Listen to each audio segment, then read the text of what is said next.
सुप्रभात प्यारे बच्चों। आशा करती हूँ आप सभी अपने घर में सुरक्षित होंगे।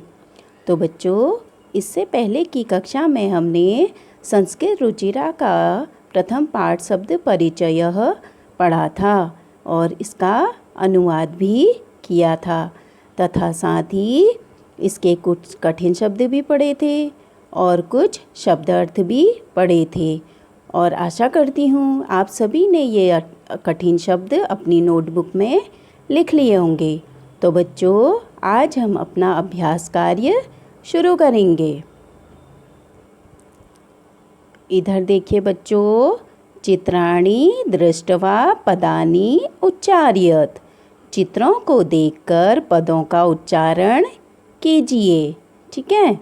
कृषकः किसान, वृषभः बैल, भल्लुकः भालू, मंडूकः मेढक, कपोतः कबूतर, पण्यकः चारपाई यानी कि पलंग, दूरभाषः टेलीफोन, काकः कौवा, सोचिकः, सोचिकः मीन्स दर्जी।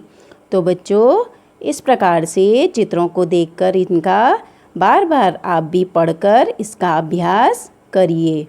ठीक है। अब आगे देखिए, प्रश्न नंबर 2 का क। वर्ण संयोजनेन पदम लिखत।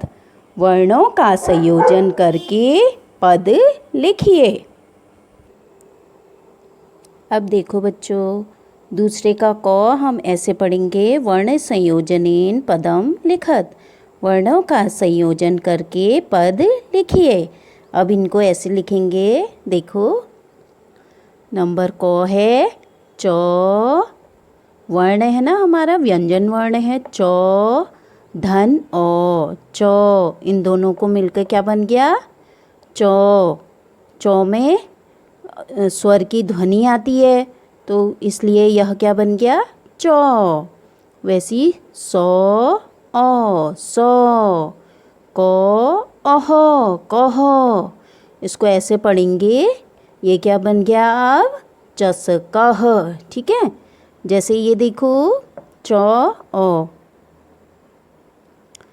चौ ओ, चौ में ओ की ध्वनि आ रही है। चौ, सौ में ओ की ध्वनि आ रही है। सौ, क में ओ की ध्वनि आ रही है। ठीक है। ओ यानी कि यहाँ पे अह की ध्वनि है तो अह पढ़ेंगे उसे, कह, चस कह। ठीक है। तो यहाँ पर बच्चों एक चीज़ और देखिए, चौ में जो ये मैंने ऐसे नीचे को लाइन लगाई है, इसको अनुस्वार कहते हैं। जो भी संस्कृत के वर्ण होते हैं उनमें अनुस्वार का प्रयोग करना अनिवार्य होता है। ठीक है। अब देखिए ख वाला, देखिए सौ औ, सौ। सौ में औ की मात्रा आई, सौ, सौ औ, सौ धन औ, सौ। वैसे ही धन चौ ई, चौ में छोटी ई की मात्रा आ गई, क्या हो गया? ची। क अह, कह। ये बन के क्या बन गया ये पूरा शब्द? सोचिकः। ठीक है। ये शब्द हमारा बना सोचिकः। अब देखो बच्चों, अगला सौ धन उ। सौ में छोटे ऊ की मात्रा आएगी, सु, सौ उ, सु। प्लस नौ, प्लस ओ, नौ, प्लस क धन औ, सुनकौ। ठीक है। ये क्या बन गया हमारा? सुनकौ। ठीक। आप हिंदी में धन कह सकते हैं और मैथ्स में इसको क्या कहते हैं? प्लस कहते हैं। ठीक है। जैसी आपको सुविधा हो वैसा बोल सकते हैं। अब अगला देखिए बेटा, घ, ध प्लस आ, धा। धौ में आ की मात्रा लग जाएगी, धा। जब हम विच्छेद करते हैं तो दोनों को अलग अलग लिखते हैं, व्यंजन और स्वर को अलग अलग लिख लेते हैं, तो हमारा क्या हो जाता है? विच्छेद हो जाता है। धौ प्लस आ, धा, प्लस वो प्लस अ, वो, प्लस तो प्लस अह। ये क्या बन गया? धावतः। वैसे ही अगला देखिए, वो प्लस री, व्री, ठीक है।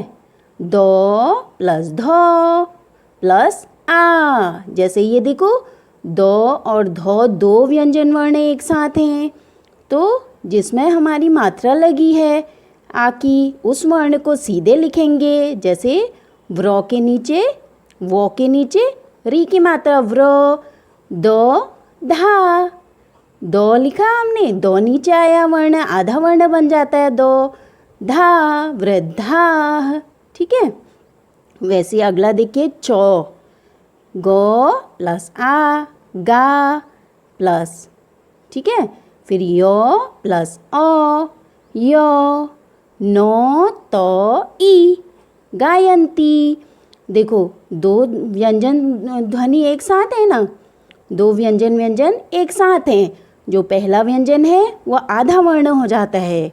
यहाँ ऊपर भी आपने देखा, यहाँ पर भी आपने देखा, तो के साथ छोटे की मात्रा और ये वर्ण आधा हो जाएगा। इसको क्या कहेंगे? गायंती, ठीक है।